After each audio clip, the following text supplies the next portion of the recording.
নমস্কার, শুভ দুপুরে শুভেচ্ছা। প্রতিদিনের মতো আজও চলে এসেছি দুপুরের লাঞ্চের থালি নিয়ে। চলো আজ আমি দুপুরের লাঞ্চের থালিতে কি আয়োজন করেছি তা তোমাদের সাথে শেয়ার করে নিই। প্রথমেই দিয়ে দিলাম বাটি চাপ দেওয়া এক বাটি গরম ভাত। মাছের ডিমটা আজকে আর বেসন দিয়ে মেখে ভাজিনি, তো এমনিই ভেজে নিয়েছি।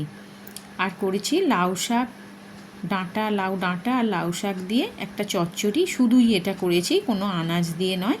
আর একটু সামান্য মটর ডাল বাটা দিয়ে করেছি, এটা কিন্তু খেতে অসাধারণ লাগে। আর করেছি হচ্ছে টকের ডাল, আম দিয়ে টক ডাল।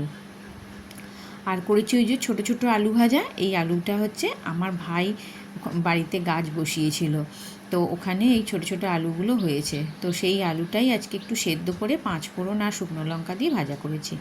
আর করেছি মাছ দিয়ে আলু দিয়ে ঝাল, 1 পিস আলু দিয়ে দিলাম আর মাছ দিয়ে দিলাম। আজকে মাছের ঝালটা করেছি কালো জিরে ফোড়ন দিয়ে। দিয়ে দিলাম 1 গ্লাস জল। এই ছিল আমার দুপুরের লাঞ্চের ছোট্ট আয়োজন। তোমাদের কেমন লেগেছে অবশ্যই কমেন্ট করে জানাবে। ভালো লাগলে একটা লাইক করে দিও, আর আমার পাশে থেকেও আমার চ্যানেলটাকে সাবস্ক্রাইব করে দিও। আবারও আসবো পরে আরও একটা কোনো লাঞ্চের থালির ভিডিও নিয়ে। ততদিন তোমরা সুস্থ থেকো।